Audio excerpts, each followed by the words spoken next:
Forney, and on behalf of the Australian Calabrese Cultural Association, I want to welcome you to the program Sono Calabrese, which is a series of conversations that we have with members of our community in which they tell us about their lives and their contribution to the broader community. Our guest today is Luci Callipari Marcuzzo. Luci is a multidisciplinary artist based in Western Victoria near Mildura, and she's currently the Gallery Programs Officer at the Mildura Arts Centre. Welcome, Luci, and thank you for participating in the program. Thank you, Vincent. It's a pleasure. Thank you. Yeah, thank you. First, a little bit about your early life. I understand you were born in Australia. Yes. I was born in Mildura-based hospital. So you're born and raised in Mildura. Yes. And your mother has already told us that she was born in Italy but came to Australia as a young girl. Yes. And she also lived in the Mildura area for nearly all of her life, hasn't she? Yeah. Yes. So she's been living in the Mildura area for basically for longer than she ever did live in Italy. So she came out when she was nearly 14 and has lived for the majority of her life here in Australia. And I understand you have one brother? No, I have two brothers. Two brothers, sorry. And one sister. And one sister. Yes. And where do you fit within that family structure? Are you the second, I'm third, the baby. You're the baby. No, I'm the fourth one. Yes. Okay. So you're the spoiled child. That's debatable. Apparently, yes. And as you were growing up, did you spend a lot of time with your grandparents? I did, yes. I was lucky in that I grew up with both sets of my grandparents. So my father's mother and father were still alive. His father passed away when I was about 10. So I was able to spend a lot of time with my grandparents and also mum's parents. Her mother died not long after my husband and I got married.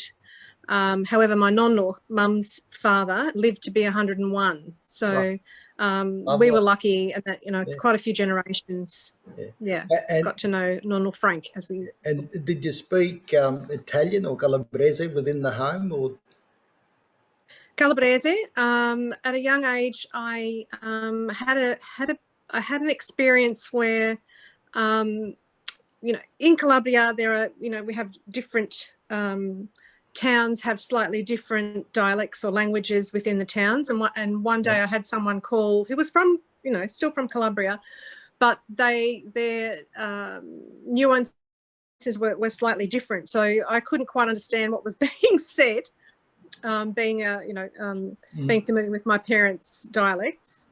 And that kind of discouraged me from speaking Italian. But yes, I did speak Calabrese, which ended up being a bit of a hybrid.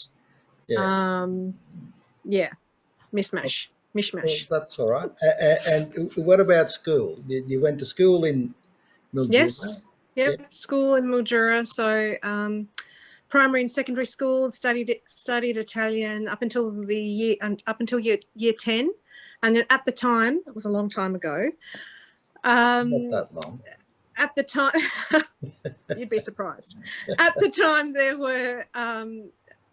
there weren't Italian at my school wasn't a popular language, I suppose, to say. And in the end, I learnt it by correspondence, which proved to be tricky because this is back in the 80s when we didn't have Zoom and we couldn't do, online learning and stuff like we can today. So it was challenging. Yeah. And did your siblings also go to the same school as you? Well, did they go to different schools? They went to different schools. My sister went to the same schools as I did. I went to 2 Catholic schools, primary and secondary school, and then I went away to university. My sister, my parents were living on a block we call a block, which is like a fruit property vineyard. in a different area that was very close to primary school. So my because there's a bit of an age difference between my siblings and I. They went to different primary schools, but my sister went to the same Catholic secondary school as I did. But my brothers went to public secondary schools. Okay. And did any of your siblings do any tertiary studies? No, not tertiary studies as such. However, one of my brothers has he is a mechanic, so he went on and did further studies in mechanics and got his ticket, as they say. But I was the first one in my family, in fact, on my mother's side of the family, to go to university. And yeah. And how was that an ambition? I take it you would have discussed that you wanted to go to university with your parents. Yes. How was that received by your father? And well, my father was very he was very flexible and understanding, because he himself had a love of knowledge and reading and learning, a lifelong, I suppose you'd say. So he was more flexible and open to the idea, whereas my mother and her family, especially my nonna, her father, were very strict, and they didn't like the sound of me going away to university, because I live in Mildura. It's a regional town where, up in the northwest Victoria. And at the time, to study at university, I had to move away. So that did not go very well. So I was discouraged a lot. And was the fact that you were a female, was that Yes. another factor, that they didn't think it was necessary for you to undertake tertiary studies? Yes. So that was a big issue, because being female at the time, yes, boys at the time had more freedom than girls. And there are many people who around my age who tell a similar story and had a similar experience. So yes. And did you and you had to leave Mildura to attend university, is that so? I began, so there is a campus of La Trobe University here at Mildura, but at the time you could only study your first year. So I did my first year in Bachelor of Arts in Fine Arts at the time, and then to go on and finish my degree, I had to move to Bendigo. So I ended up living there. The degree was 3 years, but I ended up living there for 3 years. So I ended up working at the university for a year after that. And were you living in student accommodation, or did you have friends and you stayed with friends in Bendigo? No, I lived on my own. I wasn't in student accommodation. That didn't really appeal to me very much. But so that was the first year, and the second and third year that I was there, my cousin and I, we moved in together. So she was there. She was younger than I. Right. She was doing maths and science. So we ended up living together, which was great. And what's your cousin's name? Eleanor. It's Eleanor, yeah. Yes. And I take it you would have been visited by your parents regularly in Bendigo at weekends? Fairly regularly. My parents had a business. So when I was 16, my parents purchased a video store. And they had that for about 10 years. So they couldn't visit me as often as they liked to, but that was my first job. So my first job was working for my parents at the video store, and subsequently I've watched lots and lots of videos. Yeah.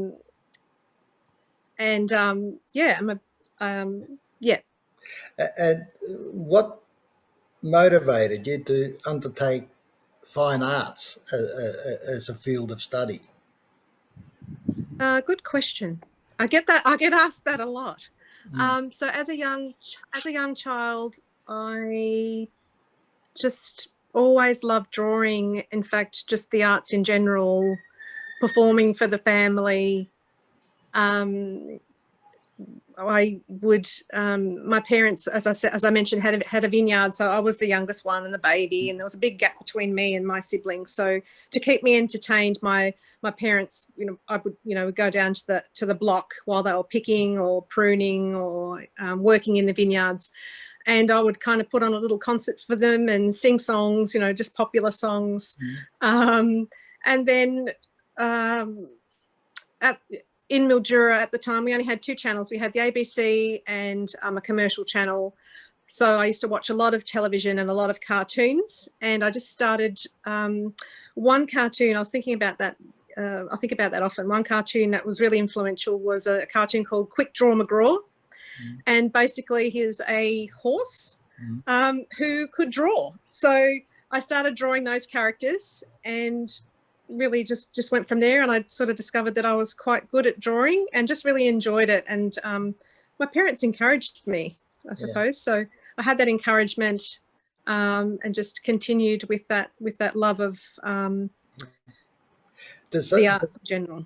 Does any other member of the family, not just the immediate, but even the extended family, is there any other member who's also interested in the same field of fine arts as you, or are you the only one? No, there's, to kind of simplify things, there's probably one in each family. My father had 6 siblings. Right. So there's at least one in each family that is artistic in some way, whether it be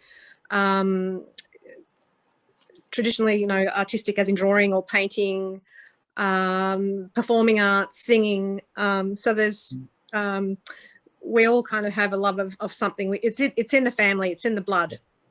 And some of these other relatives, do they perform publicly, or some of them do? Yes. Yep. Yeah. Yes. And you can name them if you like. So that Okay, so so if I go for my dad's eldest brother, Joe, his daughter Maria studied drama, so she did a bit of acting and singing, and is a writer, so she writes, and her older sister Elena, is also a writer, and then so my dad was the second oldest, and I fine arts, performing and singing and writing.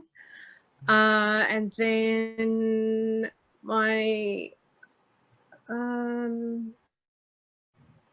have another cousin, actually I think there's one that skipped.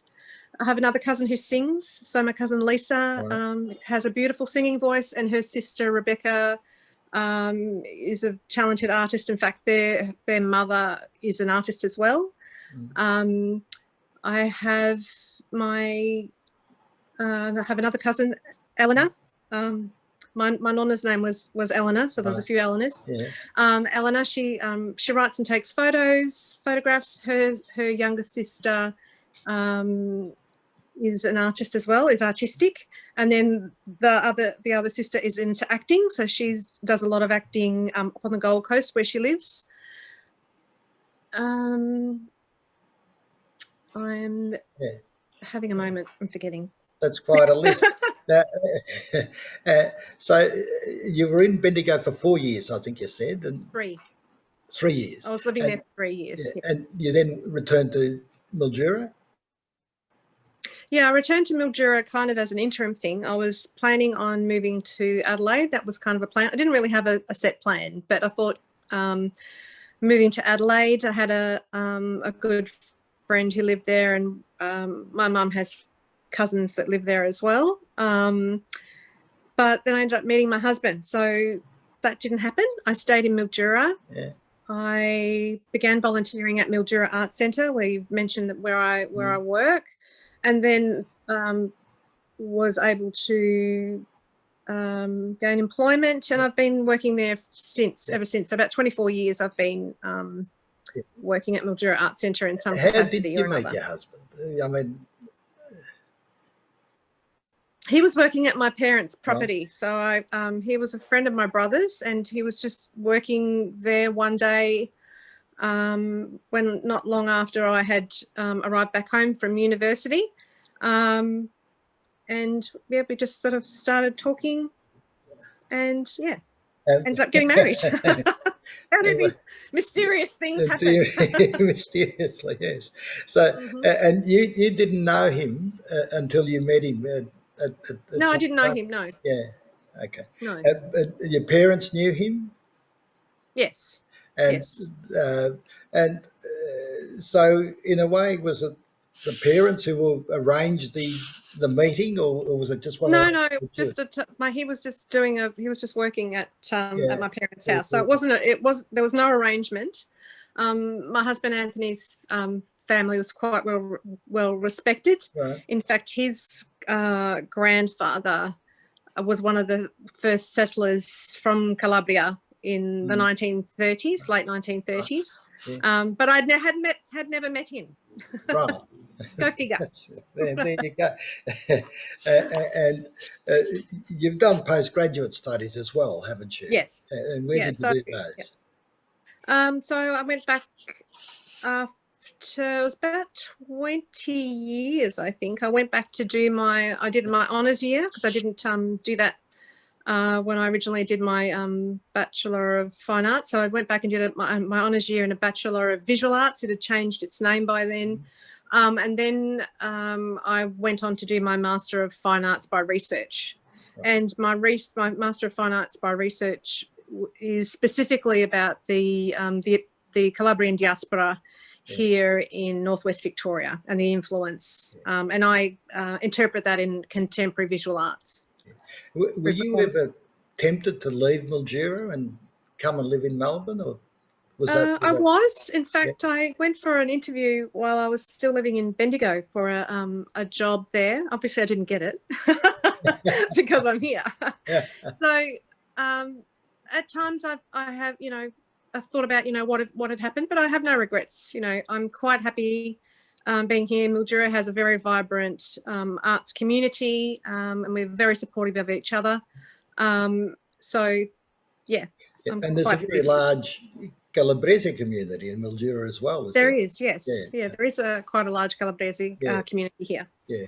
And as I understand that in your childhood, a lot of your socialising was done within that extended Calabrese community. Your Yes, family, your definitely. extended family, yeah, Yes. So there were, quite my father was from a town called Natile, which is in Reggio Calabria, from the Aspromonte region, kind of at the sole of the yeah, boot of Italy, and there were quite a few people from that region that settled here in the area. So, and cousins. So I had, have quite a bit of an extended family yeah, here in the area. So we, mixed a lot and saw each other. yeah. And the Joe Avati told us when we interviewed him that his memory of school is that, in fact, they spoke Calabrese within the home, and then at school they spoke English. And he said he had ambiguous feelings in terms of what am I? Am I Italian? Am I Australian? Did you have a similar experience? As I imagine you were speaking Calabrese in the home, Australian or English in the school, uh, and then presumably when you were socialising within the broader Calabrese community, you'd be speaking Calabrese as well in that Yes. situation. So as I mentioned, I have a big gap between. There's a big gap between Yeah. me and my siblings. So when my siblings started school, they didn't speak any English because my parents were speaking Calabrese in the house, in the home. Which was difficult for them because when they started, it's a common story that I hear in my research that it was difficult because they started in they were like literally aliens in an environment in that environment so they quickly learnt to speak English. So and then my siblings were wanting to speak English at home because my parents both knew how to speak English.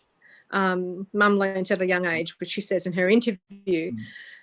So we were speaking a bit of Calabrese in the home, but not as much as other families, because during the 70s there was a real push for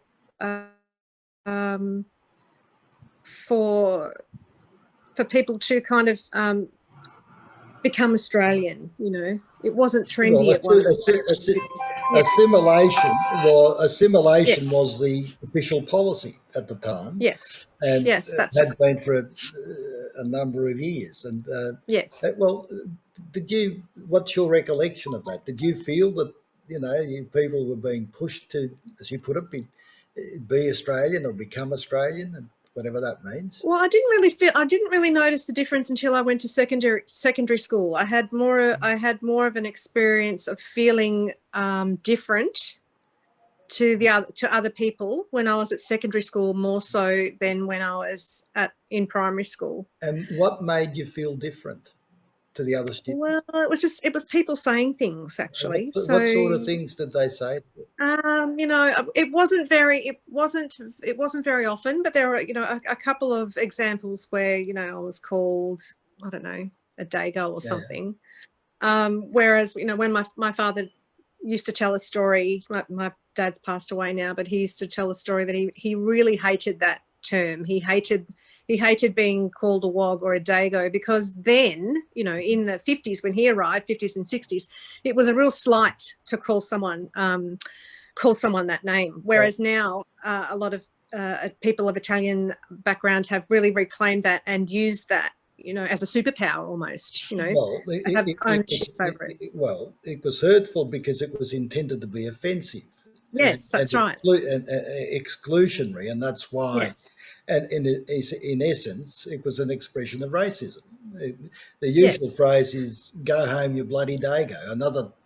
Another person that we've interviewed said that, you know, that was something that was often said in her presence as well. How did that make you feel when people said that? It wasn't very often. Like I said, I was quite accepted as just a person, but you know, as I was getting older, and I think it was probably when my parents weren't letting me do things because I was a female. I wasn't allowed to go on camps. I wasn't allowed to do this or that. I mean, I really did push, and I did go to my year 8 camp, even though my mum kept saying I did. Even though my mum kept saying, I've got a really bad feeling about this, I don't think you should go. And she was right, because I ended up having an accident and I was in hospital for 8 days in Royal Adelaide Hospital. There you go. You'd always listen to your mother. That's right. I always think to myself, oh my God, you know. So, so those, when I wasn't allowed to do things, it was that explanation, you know, from my friends, you know, why can't you go? Why can't you come? Oh, you know, this is why, which when you're kind of speaking to people who haven't had that experience, think it's quite unusual, to say the least. Did that make you more rebellious, in the sense your friends were saying, for example, come over for a party, and you're saying, look, I can't, I'm not allowed? And did that result in you going to, you know, your parents and saying, I want to go? And I mean, I did do that. I did do rebellious. How was that met by your parents when you were trying to?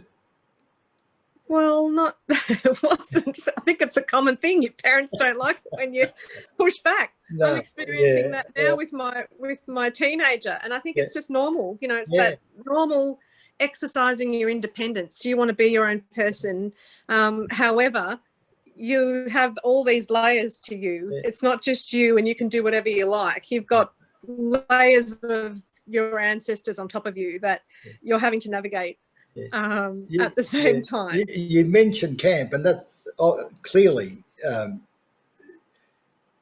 a lot of Calabrese children were not allowed to go on camp, and that's an experience that was deprived of them. And in fact, again, Joe Varty, I don't know if you've seen any of his shows, but one of his, you know, very witty and very funny lines, he asks the audience, what was school camp like? You know, because But you did go to one eventually. I did go to one, Was that a and good then I experience, wasn't. at least until you got injured? Well, I kind of got injured very early on. I got off the bus. We went exploring, and I fell down the side of a cliff. So Goodness. it was memorable. Yeah. So I wasn't allowed to go anywhere until year 11 when I was doing art, when I was studying art more seriously. Yeah. And my parents let me go to, there was, I think, a trip to Adelaide and a trip to Melbourne as part of the curriculum. So I was allowed to do that, but it wasn't until I was in year 11 and Yeah. they knew that I was really And serious. what was it like? Because I never went to camp, so It was wonderful because yeah, we had the opportunity in that we were able to visit art galleries, because this is yeah, specifically, I'm talking about the art camps, which were fantastic. I have a fabulous art teacher yeah, who I'm still in contact with. And we were able to have access to art education tours, behind the scenes kind of stuff, which they don't do much of now.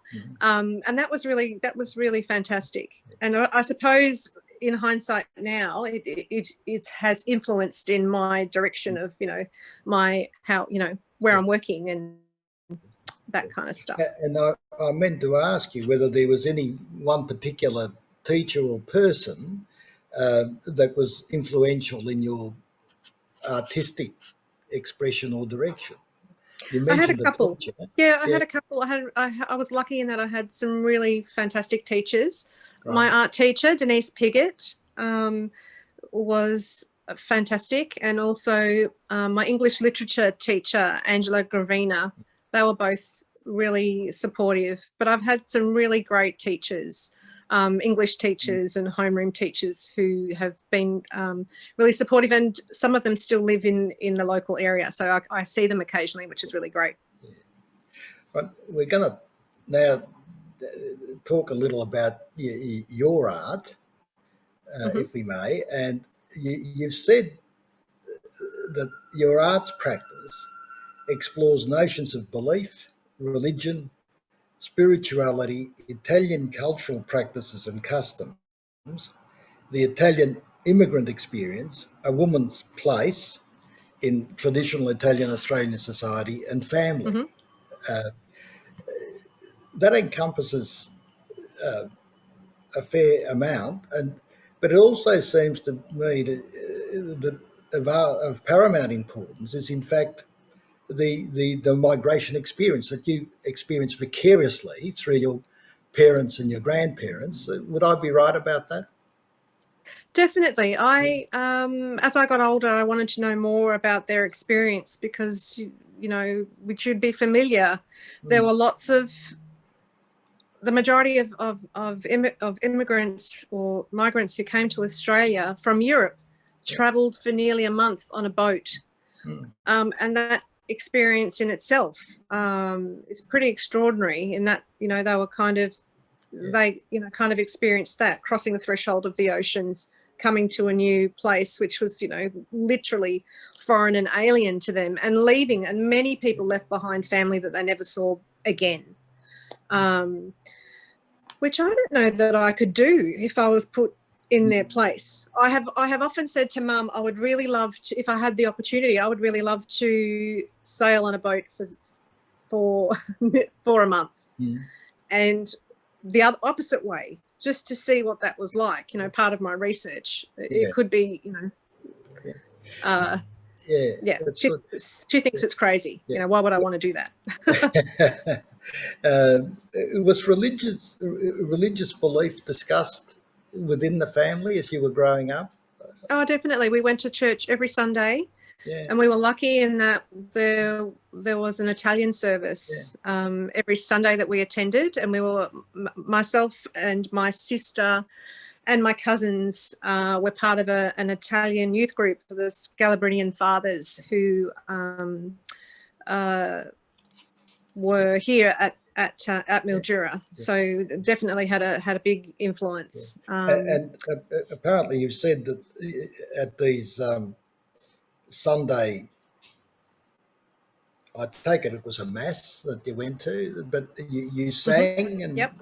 prayed, and Yep. and you put it in their native tongue, which I interpret to be Italian, if not Calabrese.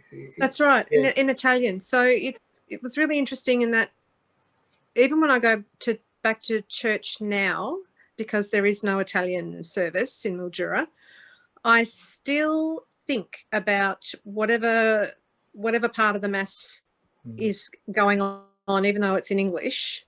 I still have the memory of speaking that Mass in Italian. And when I have been back to Calabria, the few times that I've been to Mass, they still say the Mass exactly the same as what I learned when I was a child and a teenager. So while I was there, I was reciting the Mass as if I had never stopped reciting it in that way. So that was just, to me, I don't know, it was very surreal, to use a common cliche. It literally was surreal to be standing in the church that's in my dad's hometown and reciting the Mass as I had learned, and I knew all the words, and I knew all the words to the hymns and things like that. So that was kind of like a bit of a revelation to me. Are you still religious? I still believe. I'm not. Yeah. I wouldn't say I was religious. Right. Certainly spiritual. Yeah. Well, because that's the interesting thing, isn't it, about Calabrese? A lot of them, they are quite spiritual, but many of them are also very cynical about organised religion. Yes. The church is an institution, so they all believe in God, but they're not so receptive in terms of the church. Did you experience that, and is that your own perspective at the moment in terms of your religiosity? Not so much, but what I'll say about religion was that, I think I write about that in my research, is that they came to Australia and they were able to cling to their religion because it was something familiar, and it's what united them all. And it still unites them all in their hometowns. Religion is so much a part of Italian cultural life still. You know, they have these amazing, beautiful churches on every corner, which I'm, you know, you've been there, you know, you've seen it, and you know, sometimes it was just crazy to walk into a church and there is a Caravaggio, you know, in a church. And that kind of just, that kind of just is astounding to me. Or even if it's not a Caravaggio, there's a mural which is brilliant, even if amazing, beautiful artwork from some unknown artist. But that's the thing. And in fact, the other interesting fact is that most Calabrese will be able to tell you the feast day of any particular saint or whoever, but if you ask them about an important historical date in relation to Calabria, most of them are stumped, and which I find interesting, because it highlights the importance, I think, that religion had in their lives, or spirituality, which I think transcends religion. And at the same time, the fact that they weren't overly concerned about the historical past, so that nothing really is memorable about them. But So I found it was interesting, if you bring up with Calabrese here in Italy, and you bring up that, you know, Calabria was Magna Grecia, and you know, we you know, many people have ancestors who were Greek. They kind of think, and some of them would have had ancestors who were Normans, because the Normans also there. And you also write that in terms of the connection with religion, is so that once a year we would attend the annual feast of Our Lady of the Rosary at Redcliffs and participate in the procession through the local streets. We also visited other feast days, San Rocco at Buronca and the Madonna del Carmelo at Swan Hill. Mum collected the prayer cards given out at these events. Some were also given to us by relatives who attended other feast days. Now, clearly, that participation in the procession and attending at those feast days must have had an impact on you as a child when you were participating in them, because you've incorporated a lot of that in your art, haven't you? I have, and I think it was just that being united together, Mm. celebrating something, and all kind of doing something in unison, which I suppose is what religion is. You know, you're uniting with your fellow people, and you're believing in a common the common thing, the same thing. But I was just looking around here. I've actually got some of those cards here. This is my art studio where I'm zooming in from today. So I've got some of those cards, and some of these were found after my nonno passed away, and some were in my dad's wallet. There were quite a number of prayer cards, and I just think that they're just beautiful objects. They're beautiful artifacts in themselves. So I'm a bit of a hoarder. Well, more like a conservationist, I think. Yes. I should be wearing gloves.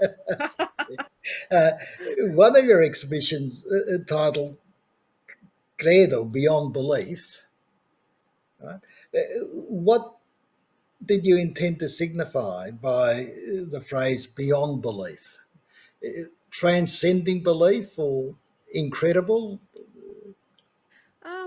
What did sometimes I like to name things to, I think I'm trying to be clever, but beyond belief. So credo is the I believe. So that was like beyond belief. And I talk about, we've been talking about religion and things like that. And I said, I'm not necessarily religious or devout, for, want of a description. However, it's beyond belief. What I was meaning by beyond belief is that we have, as I was talking about before, layers.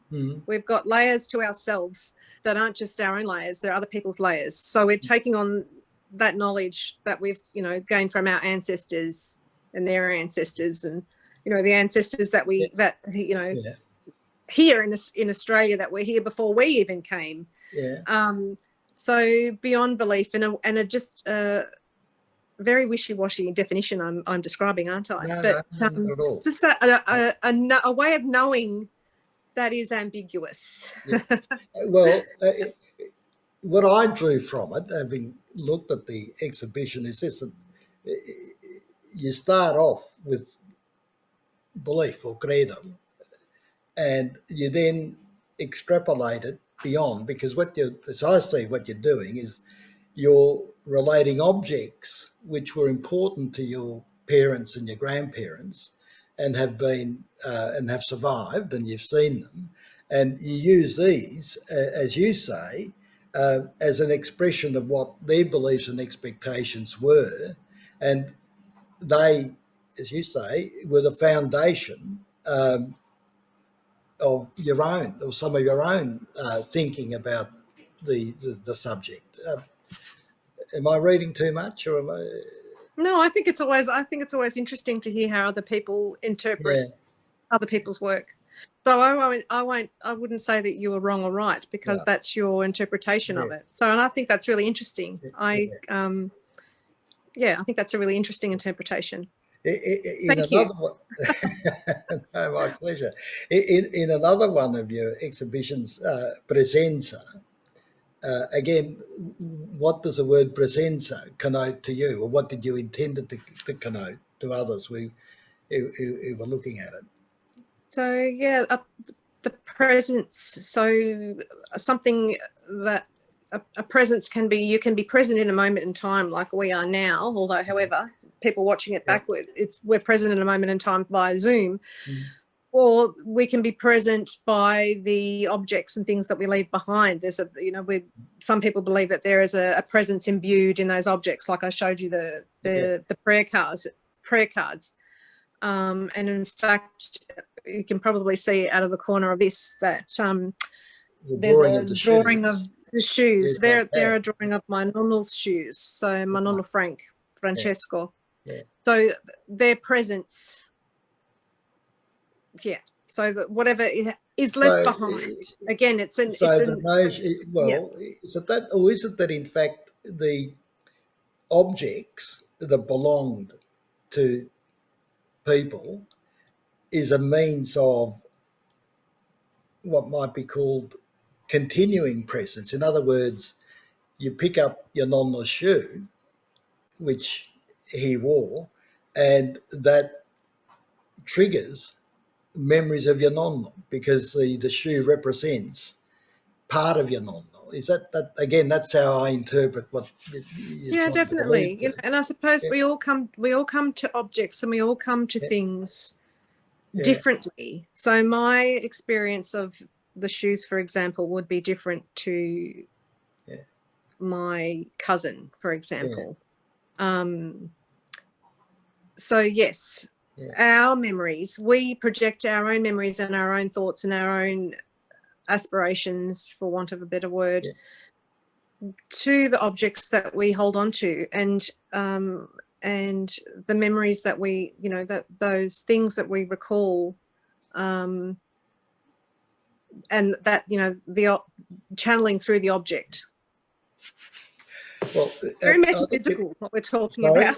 Sorry? We're talking about very, metaphysical. Well, it may be, but I think spiritual. it's interesting. I think that part of the importance of your work is that it raises these issues, and that's why. But it also raises, the function of memory, because we take memory for granted without really analysing what it entails. And I think what this exhibition does is that memory can be very, very subjective. Definitely, yes. Yeah, because it's so up that to the, we forget. And what's interesting is, and a lot of people would have gone through the experience when a loved one dies, and you've got, as it were, to clean the house or whatever. What's interesting is what is selected to be kept rather than disposed of. And presumably they're kept because we have some emotional response or attachment. For example, I would imagine that the fact that you kept your nonna's shoe signifies that for you, the shoe has some meaning which transcends the fact that it's a shoe, that it's part of your nonna and part of your memory of your nonna. Yeah, so I suppose also with the shoes, that saying, you put yourself in someone else's shoes. So literally putting yourself in someone else's shoes and experiencing what they experienced. You can't necessarily do that because you're not them. However, you're experiencing that. I have a couple of my nonna's dresses which I've worn in my performances. Again, I'm literally putting myself, embodying their through their objects, through their material objects, because we're talking about things that are tangible, but channeling to something that is intangible or metaphysical or spiritual. Well, that's true. And in fact, I think, if not put yourself literally in the shoes, you certainly put yourself literally in the garment of your nonna, not only just in those, but even in your other exhibition of the pilgrimage to Bolsey. You actually wear a dress. Do you not belong? Was it your mother or your nonna? The dress, actually, I was wearing a jumper that belonged to my mother. So mum was with me during that performance. But I was dressed in the way that that women of that time would have dressed. So that particular performance, I wasn't wearing my nonna's dress, but for other performances, I have worn other dresses that I inherited. And you've got another exhibition there which you call lontananza, again distance, as I understand it, and you write about that you say that it was inspired by you travelling overseas and feeling guilt about leaving Australia and leaving your family behind. And you've said earlier today that it must have been terrible for your mother and your grandparents to leave Calabria and leave children. Um, However, you didn't go permanently, whereas I think they intended to leave Calabria permanently. Was it what inspired you to think about the distancing or the lontananza? Was your mother's and your grandparents' stories about their experience of leaving, or was it the emotional response that you had because you're leaving and your child's here, your husband's here, and your mother's here, and you're going off to Yeah, so it was that. It was that a good dose of Catholic guilt. yeah. I think, uh, many people talk about that, or the guilt that mothers, I'm generalising now, feel when they leave, have to leave their children for an extended amount of time. I have an only child, so I really felt that profoundly that time. However, I went overseas because I had an opportunity to do a performance at the British School at Rome. So I was presenting a paper, and I also did a performance while I was there. So, but I found it really, it did, tear at my heart and strings a little bit. But, I was lucky in that I could call and speak to my my son on the phone often. So when I came back, that was about that. It's literally an embroidery of the airplane that I travelled to Italy and back on. How long were you away on that occasion? It was just over 2 weeks. Right. Yeah. And you obviously, the guilt must have been pretty severe for you to have that intense response that you felt obligated to. Yeah, and it's common. It's Create. common for, in my experience and my research and my friends and family, it's a common feeling that women, I'm generalising again. I'm sure men feel it too if they're gone for an extended amount of time. As soon as we go, you just go and you don't care. We go. Literally, no, we don't say that. We don't have any concerns. No. Especially because there are all of these gender roles that we've been taught that we need to set examples. We shouldn't leave and especially being Italian and Calabrese. We shouldn't be leaving our family. We shouldn't be leaving our husbands to go and do something, career-wise. Many women, were kind of discouraged from doing anything for themselves outside of the home. So there were all those historical markers and things that I was thinking about. And my mum probably didn't, she's of a generation where she would never have left my father and gone overseas to do anything like that.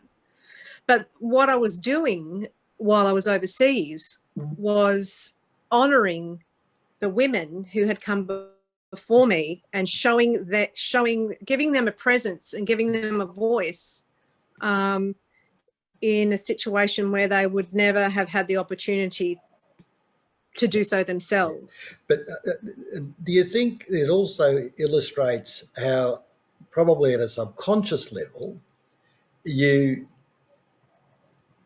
absorbed the values of your parents and your grandparents as to what was the appropriate role for a woman in their eyes? And because what I find interesting is that a lot of women say, oh, look, what my mother did, what my grandmother did, that's not relevant to me. I'm a modern woman and I'm a feminist and all. But when you analyse conduct, then clearly their childhood experiences has had a flow-on effect into their behaviour into adulthood, and including the feeling of guilt that you experienced in leaving your child, because that, as you say, would not have been an accepted mode of behaviour for the traditional Calabrese woman.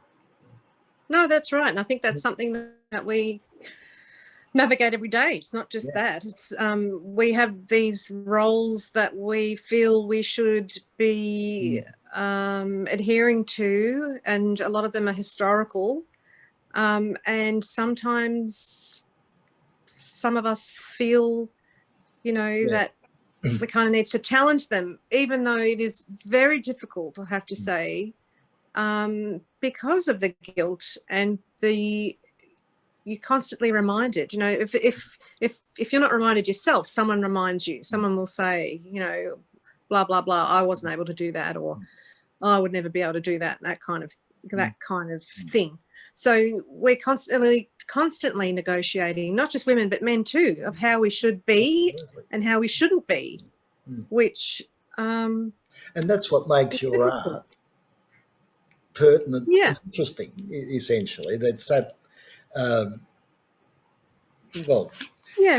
situation about what we are, what we appear to be, what others see us as being. Yes. and that's interesting. Which leads me into the other exhibition that you had at the Los Angeles Museum, the Diaspora Artists Examine Italianità, and you were part of that. What's your perception of Italianità? Well, again, my experience of being Italian is really being Calabrese. Well, I'm glad to hear that, because now you can tell us, because there is such a thing as Calabresità in my view. That's right. Yeah, that's right. So many Italians, as we are known throughout, you know, in Australia and throughout the world, didn't really think of themselves as being Italian until they came to a foreign country, because they were then all categorized as being Italian. When I asked my mum about that question, she had never really looked at it that way, because previously they had been, you know, Calabrese, and when you go back to Calabria, they say a similar thing, that we are Calabrese. Yeah.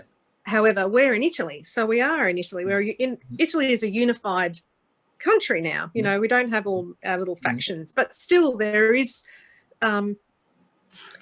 perceptions of the different regions and things like that. So Italianità, what is it? It's how you perceive yourself, how you feel. So there were many different artists in that exhibition, and I was lucky to be selected as the only Australian representative in that exhibition at the Italian American Museum of Los Angeles, and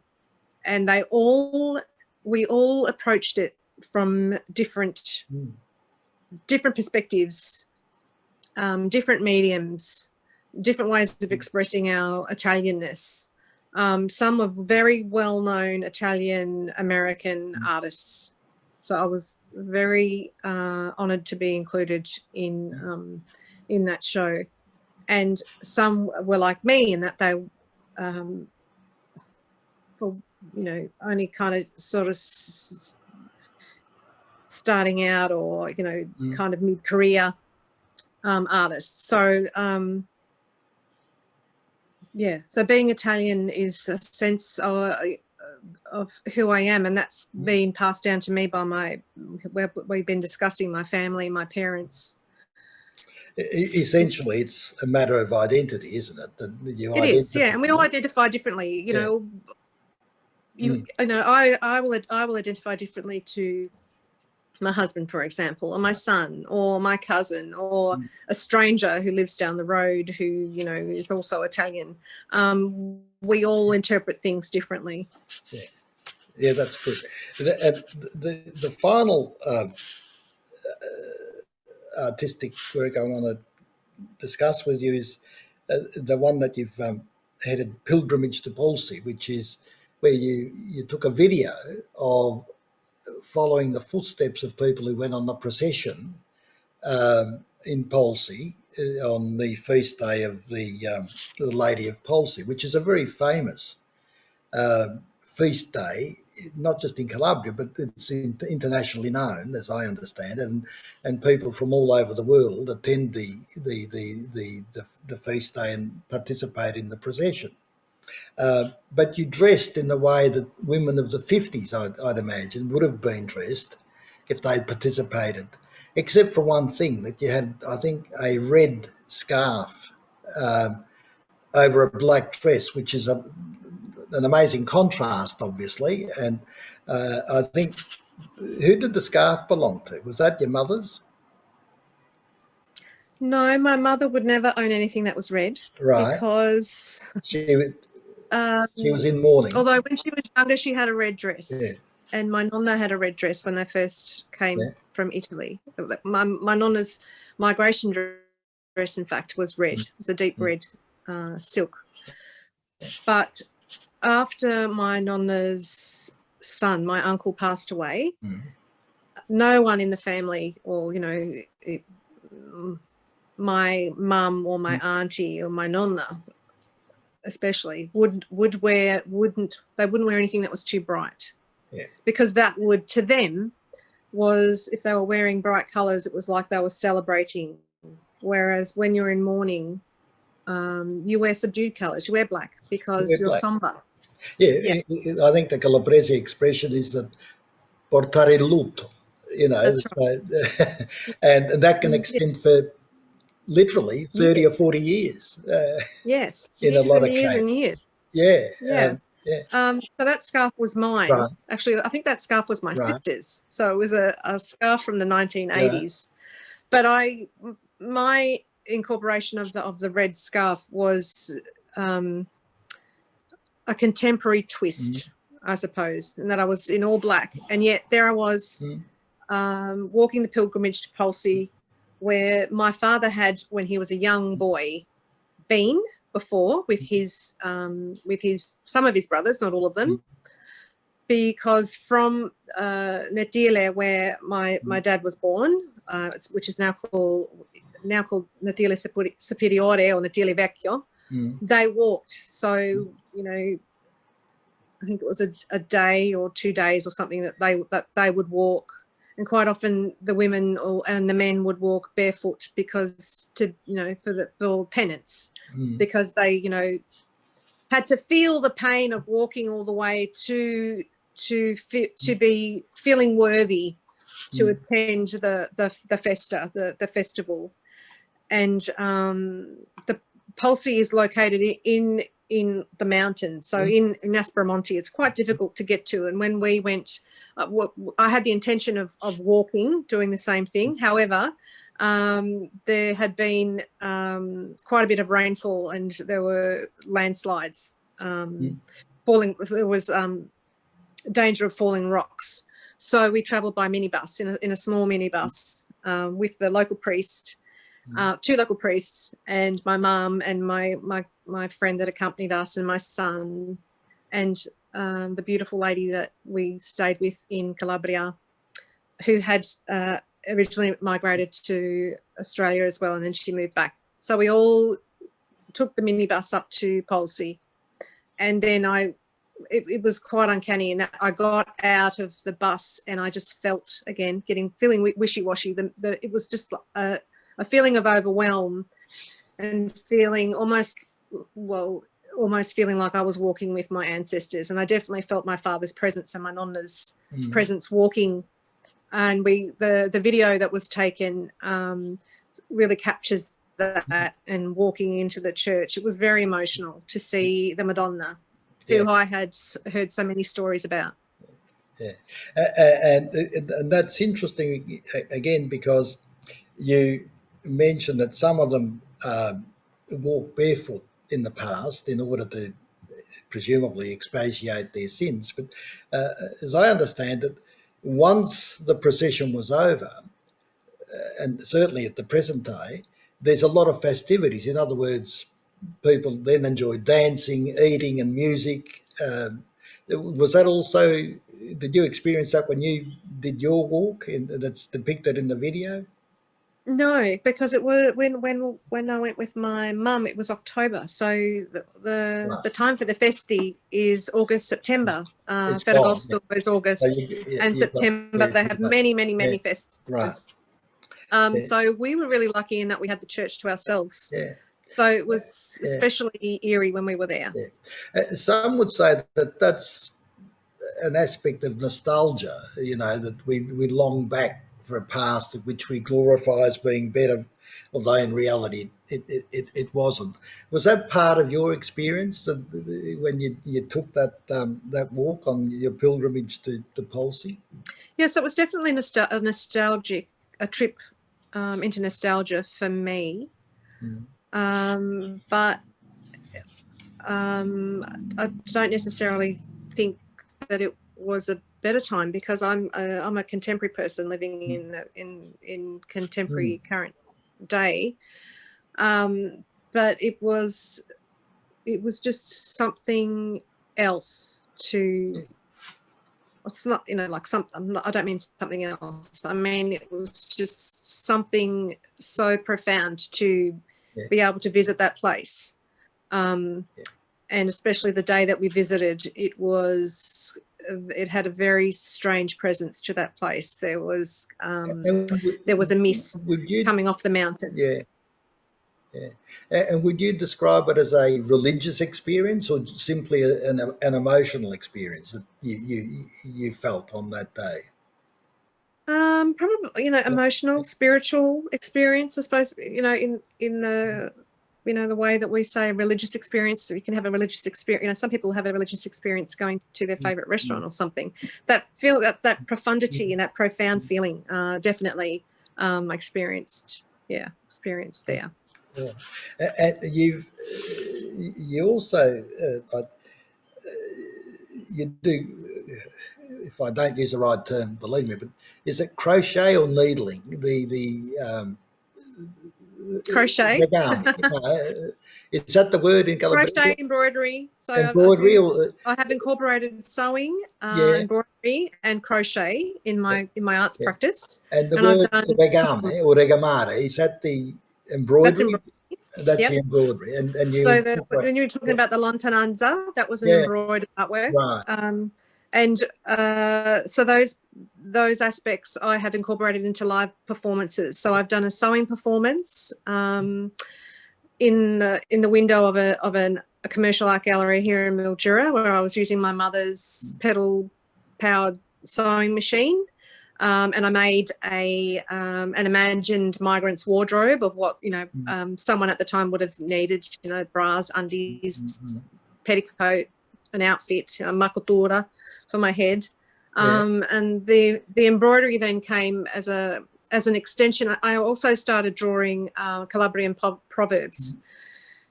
So I did a whole series of drawings of those. I have 40 of them, with the intention to make them into a book, and I haven't done that yet. But then I interpreted some of those into embroideries, which I was doing as performances. So I was kind of sitting dressed again in the fashion of a woman from 50s, 60s migrant may have, worn with plaits in my hair and wearing my nonna's clothes. And then also the crochet performance, which I call collective crochet, which was more of a communal thing and a sharing with other people. Not just women, men as well were invited to participate. Some of them did, some of them declined. But that was the crochet I likened to the chain migration scheme, which Italy participated with Australia. So people were called by others in Australia to come from Italy and from other places in Europe as well, not just Italy.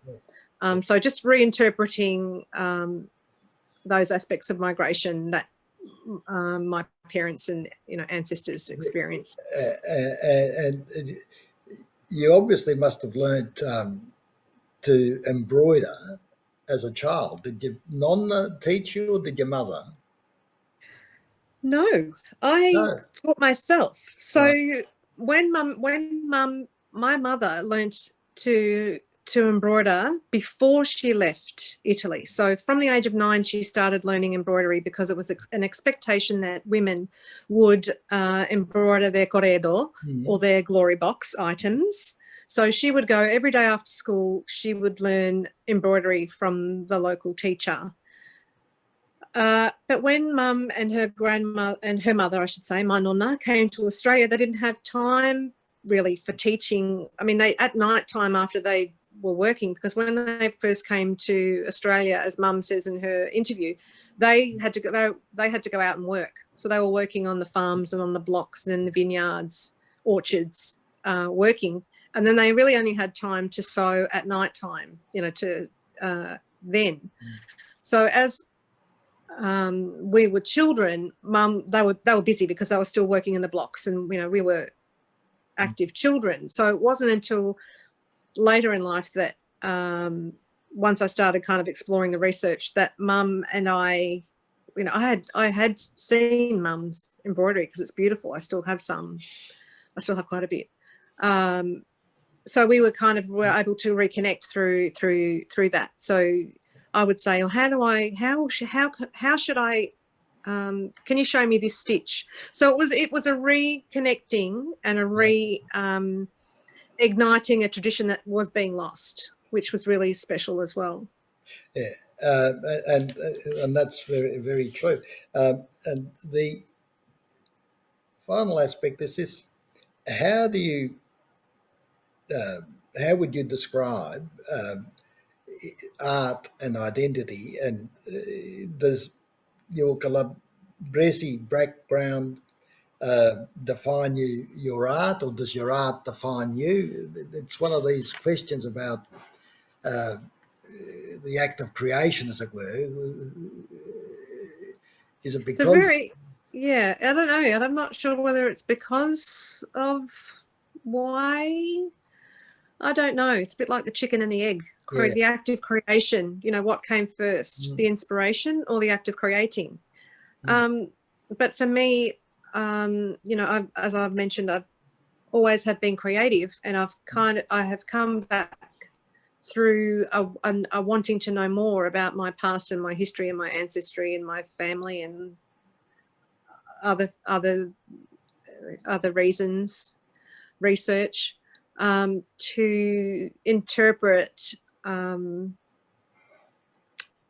reinterpret, I suppose, my being Calabrese, but also being a contemporary woman living in Australia. So yes, they're all related. Yeah. And it's not one or the other. The final matter is, what does being Calabrese mean to you?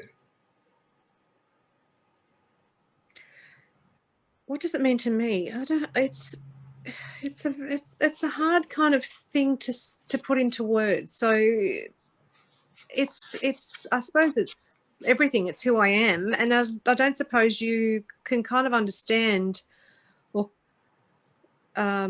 someone's perspective unless you have been them or you are them.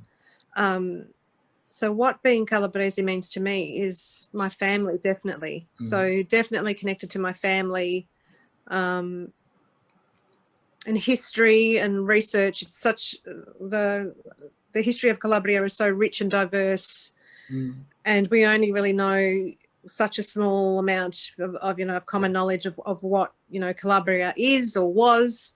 I don't know whether I've answered the question. No, well, I don't know that there is multi-layered answer. But you see, another artist that I've spoken with, when I've asked him about his art, he said, "Look, at the end of the day, all of my art is really an exploration of my own identity, not necessarily who I am now, but what I was when I was 20, 30 and beyond." And I guess that's what makes art so interesting and so vital. In terms of the future, what projects do you have, if any, planned for the future? Do you have any artistic projects that are coming up? I'm part of a writers group called Ascolta Women Write, and we're a group of women that we meet, I don't know, once a fortnight or something, and we're writing. We've got a book that we're going to be launching a long weekend in March, and there's many of us who have Italian backgrounds who are either born in Italy or have parents or family that were born in Italy, or some that have connections to Italy, not necessarily Italian, but we all enjoy writing. So I've been involved with others of that group in putting that book together. And where's it going to be Some of the launched? women are from Melbourne, some from Adelaide, some from Sydney, Right. some from Mildura. So there's a few of us. Good. And other than you, are there any other women of Calabrese background who are involved in that group? Yes, there's about, including me, about 5 or 6 others. Right. Yes. And are they dispersed again all over, not just Mildura, but Melbourne and... Yeah, Melbourne. Mainly Melbourne and Mildura. Yeah. And the writing, if you're able to say, do the stories concern, in terms of the Calabrese involved, they write about Calabria or the experience of Calabrese people in Australia, or is it more general? They're more the stories in the book's called Stories from the Inside COVID-19, Right. and they're all fictional. Some of them are based on real stories. My story is a poem based on, told from the perspective of my grandmother's migration dress. So it was either so it's told from the voice of the dress herself, and it also has an artwork of mine of the dress included in that. So it's a variety of people writing. One of the writers was writing from the perspective of what if COVID had happened in the 1970s?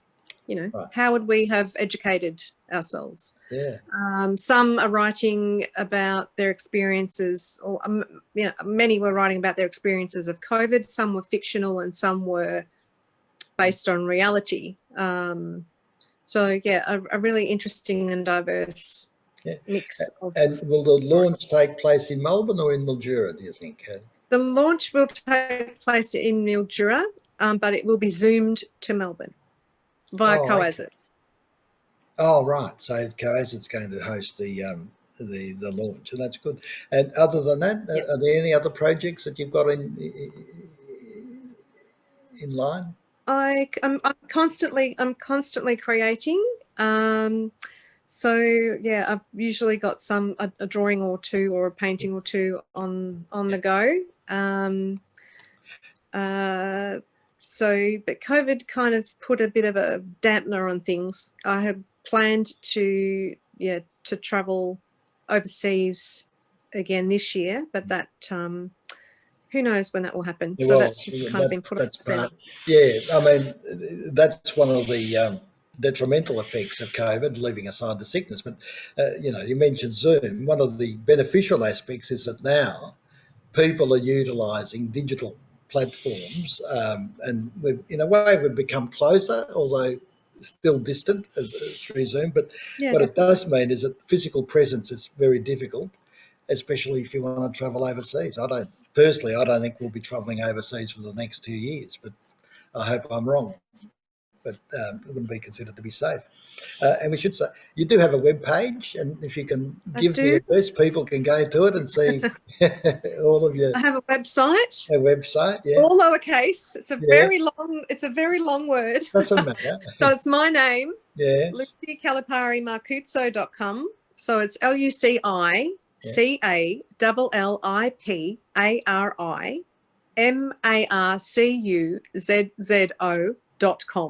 Yeah.